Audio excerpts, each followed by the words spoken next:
This is the Fifth Estate Winning Headlines, your media police post. In this segment, we summarize the headlines that you may have missed this morning. And we also take a look at the political pieces that we call cartoons in this country.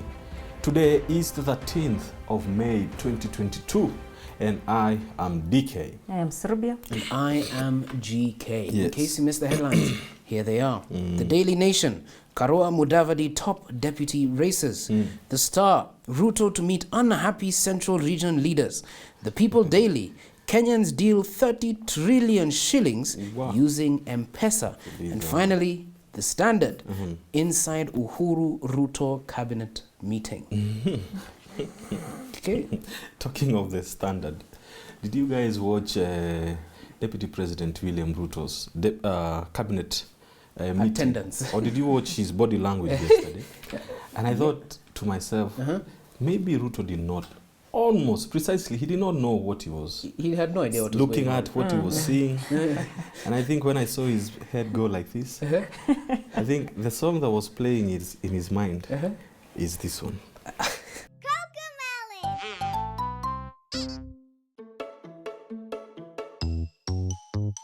One, potato two, potatoes three, potatoes 4, 5. Cocomelon.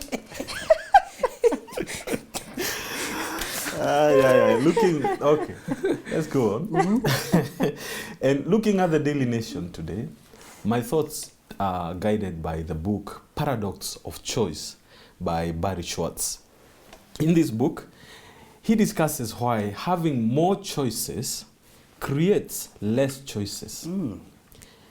Barry uses an example of 2 experiments done to sell bread jam. In experiment 1, buyers are presented with 24 samples of jam. Okay. In experiment 2, buyers are presented with only 6 samples of jam. Okay. The experiment with 24 samples attracted more people, of course, than the experiment with only 6 samples. Makes sense. However, in the end, only 3% of the people presented with the 24 samples proceeded to actually buy. Okay. On the other hand, 30% of the people presented with 6 samples went on to buy the bread jam. Okay. The point here is that too many options lead to a phenomenon called paralysis of choice. When presented with too many options, one may end up without a choice or even choose poorly altogether. Yeah. This is true. Yeah.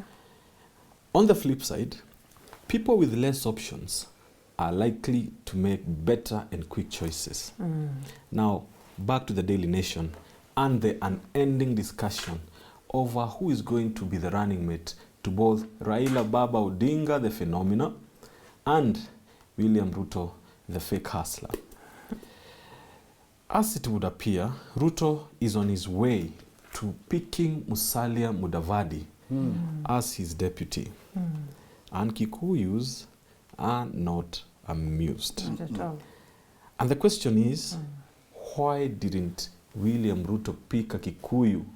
Yet he had a whole panel of them, including Dende Nyoka, Alice Wahome, and the rest. Why didn't he pick from them? Did Kikuyus lead William Ruto to a paralysis of choice? Just like in the jam experiment, our view is that Ruto had too many Kikuyu options. Yes, he had too many of them. The more Kikuyus he had to choose from, the more paralyzed he became. In the end, it appears that he will not pick a Kikuyu. Instead, he is likely to pick 1 out of 2 Luya options that were presented to him. Question: was this by design? Did Kikuyus intentionally paralyze William Ruto? Was this their exit strategy out of UDA? Question: was this by design?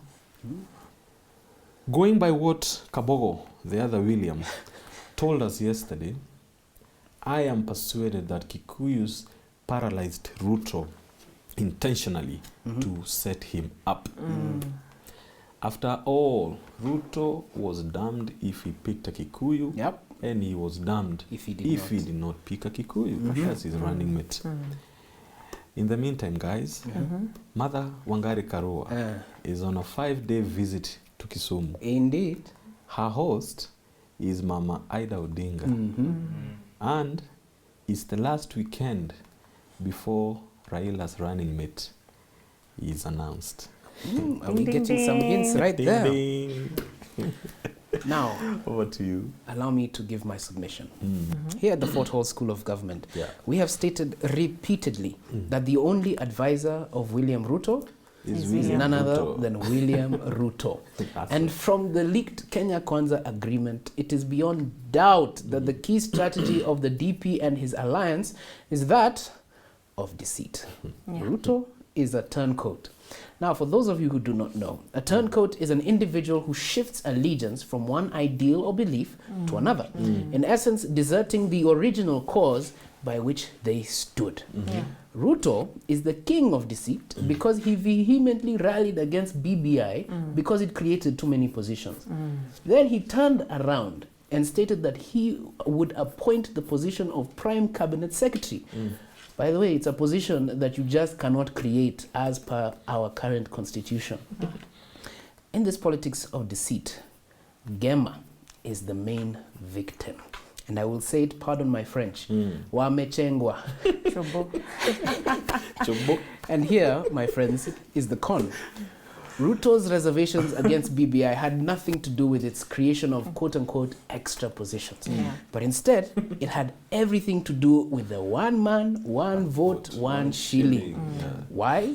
Because it would benefit and empower the people of the mountain to a tune of, get this, 54 billion shillings for development. And this is what Ruto understood would be dangerous for Gema to have realized early on. Ruto distracted them with the extra positions narrative so that they could forget about their 54 billion shilling inheritance. From BBI. And Ruto is cheeky.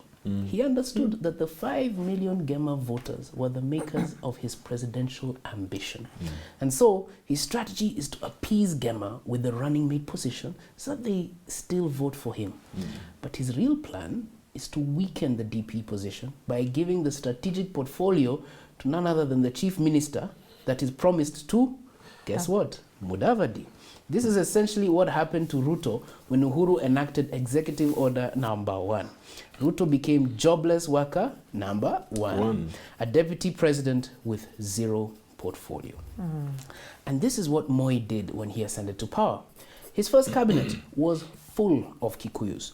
This is because he knew that he needed the Gema elite to consolidate and legitimize his presidency. But once he consolidated the power, the Kikuyu influence in his government waned slowly until in 2001, only one cabinet minister was Kikuyu. He baited Kikuyus into a false sense of security and then swept the rug from under them. Now remember that in the Moi School of Politics, Ruto was the head boy. And it looks like Moi's prize student is set to apply what he learned before. William Ruto is using and dumping Gema like a piece of tissue paper. This is why Kikuyus have not been represented adequately in the coalition agreement, despite how central they are to Ruto's presidential ambitions. In sum, if William Ruto could advise William Ruto, he should tell him that Gema sees his plan for an imperial presidency and Gema is listening. In Kikuyu, what you're calling as tissue, there's some special leaves called maigoya. And if you mention maigoya to any Kikuyu, they will know what you mean. But I think what you're saying there, GK, is that Mudavadi will be the actual deputy president. He will be the real deputy The president. real deputy president. Yes. And even if Ruto picked a Kikuyu, Kikuyu. to deputize him, it will only be for elections, It will be for show. cosmetics. Yes, to show that I gave you something. Something. So similar to that, today I would like to talk to you about lions. Oh, okay. Lions live in a social organization known as a pride, consisting of about 3 or 4 male lions and about 10 females. Yep. In this pride, the female lions are responsible for hunting, while the male lion leads the pride until he either dies or is killed by another conquering male lion.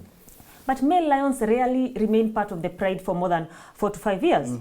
So why am I talking to you about lions and their social dynamics? Tell us. Because for all the realpolitik of succession in a lion's pride, this succession is also generational. Very rarely do old lions succeed the young ones, and very rarely do young lions oust older ones. Put simply, even animals understand that timing is everything and that there are rules to succession. So why is this lesson lost on William Ruto? When Uhuru became president, he understood that he represented a new generation of leaders, not those who won our independence, the Lancaster generation, but those who were born free, the independence generation. This generation includes the likes of Mudavadi and Kalonzo, who had retired when Uhuru became president. Yeah. And their retirement doesn't prevent them from becoming future presidents. Yes. However, this was not the case 20 years ago. This is because back then, there were no term limits. A president's accession to power ended the presidential ambitions for most people of that same generation. Sure. This means by the time the president retired or died in office, his generation will be dinosaurs and not able to run for presidential office. But now, thanks to the new constitution that offers term limits, many from Uhuru's generation can now become president. Meanwhile, Ruto, though only a few years younger, is part of a later generation, one that has not yet been named. And yet he is trying to affix his name to the independence generation and steal their inheritance from them. Not just the presidency, but their role as leaders of our country in any capacity. Put differently, Uhuru's generation, which includes Kalonzo and Mudavadi, is a generation of kings. Yeah. The generation of Ruto is a generation of kingmakers. And there is no way a king will make a kingmaker king, except when a king is done ruling. Let me make this clear. Instead of Mudavadi supporting Ruto, it should have been the other way around. Mudavadi should have been the actual candidate. However, Ruto, a kingmaker, is trying to use the generations of kings to make himself king. This is why he has relegated Mudavadi to a political septic tank in the form of an imaginary position of prime cabinet secretary. But Ruto's theft of the birthright of the independence generation goes much deeper. He's not just pushing them aside, he is setting them up for permanent political irrelevance. And we see this in the Kenya Kwanza coalition agreement. Ruto has agreed to give ANC and Ford Kenya 30% of government. And the catch is that Mudavadi and Wetangula have to mobilize 70% of Western votes to Ruto's basket. This means they have to deliver 1.26 million votes. Imagine. If you take into consideration the Luya vote, which is 2.9 million voters, and their voter turnout rate over the last 30 years, which is 65%. It is clear that this smells of a setup for Mudavadi. Absolutely. The most votes Mudavadi has ever garnered in his lackluster political career was just 480,000 votes in 2013. At the same time, Baba received about 900,000 votes from Mudavadi's stronghold, twice as much as Mudavadi's votes. And in 2017, even with Mudavadi and Baba in the same coalition, Mudavadi was still unable to bring any significant votes to Baba. Actually, he only increased Baba's vote basket by 10%. So Mudavadi bringing 70% remains a tall tale. Absolutely. And Ruto is not stupid. He knows this. He knows the true weight of Mudavadi's political muscle. And that is why he's giving him unrealistic targets. Also that when he fails, he's justified in sidelining him and writing off his bad investment. Truly, these are the highest heights of political conmanship. I mean, he hasn't even given Mudavadi any margin for error. For instance, if Mudavadi was to mobilize 69% of voters, he will still be locked out of Ruto's government. And after barring Mudavadi politically, Ruto will be left working with political novices like Malala, Didmas Barasa, and other new people from Luyaland. Yeah. And dominating them, of course, is a walkover. And this has been his plan all along. Lock out Kikuyus, shortchange Luyas, and Kaliginize all who follow him, so he can just have an imperial presidency all to himself. I mean, what else could his actions mean? Wow. I don't know what else his actions could mean, but the 2013 election, like you're saying, was a generational election. Yeah. That is when the new generation was ushered in. And like you're saying, lions rule 4 to 5 years. Because that is lion kingdom. Humans would rule for 20 to 25 years like Moi did. And what Uhuru did is retire Kina Kalonzo, Musyoka, and everyone. But with the constitutional term limit, it means that these existing kings can become kings Also, in their own right. in their own right, Yeah. but they'll have to negotiate it amongst themselves. Yeah. But what Ruto is doing right now, like you're saying, he's burying Mudavadi in a septic tank, and he's only left with Kalonzo. So this could be actually a message to Kalonzo Musyoka and tell him, don't mind the noise because you are the king in waiting. Baba is a transitional president. You are the next in that generation of kings to come and take over from Baba. Excellent. So we have a three-part criteria that we use to judge the headlines for you. We ask ourselves these three questions. We ask, is the headline topical or speculative? Yeah. Is it repetitive or groundbreaking? And finally, is it thoughtful or just plain lazy? So I'll reread the headlines for you in this order. The Daily Nation, Karua Mudavadi top deputy races. The Star, Ruto to meet unhappy Central Region leaders. And the People Daily Kenyans deal 30 trillion shillings using M-Pesa. And the Standard, inside Uhuru Ruto cabinet meeting. So, with regards to our criteria, do any of the headlines pass the mark? I'd say for comedic effect, the Standard has to get a bit of a tip. But it says nothing. It says nothing, yeah. Really to get you wanting to buy it. But maybe we can focus on the Star. Yeah, I like the Star. Okay. It says Ruto Ruto to meet. Okay, I would have liked it, but I think we could change it up a bit. For example, I'd say Ruto to lose unhappy Central Region leaders. Maybe Yeah. that's more accurate. Then maybe remove the word leaders to Togege. So the Togekas are actually waking up. Imagine losing a Togege. Because leaders were lost long time. So the new headline for the Star is Ruto to lose unhappy Central Region. Togege. Okay. Okay, so as we conclude, I'd like to remind you, don't forget to subscribe to Do our we have YouTube. a winning headline? So we trash all of So them? the winning headline is, I think we trash them and we have our new winning headline. Yeah. Okay, let's Okay. just... There we go. So asante sana for watching the winning headlines. Don't forget to subscribe to our YouTube channel and don't forget to hit that like button if you like the content. We're also on your TV screens. Find us on Pang Free to Air, GoTV and Star Times. I will leave you with this quote by Arthur Conan Doyle, and it is black and white. Very simple. There is nothing more deceptive than an obvious fact. Thank you very much. Jerry.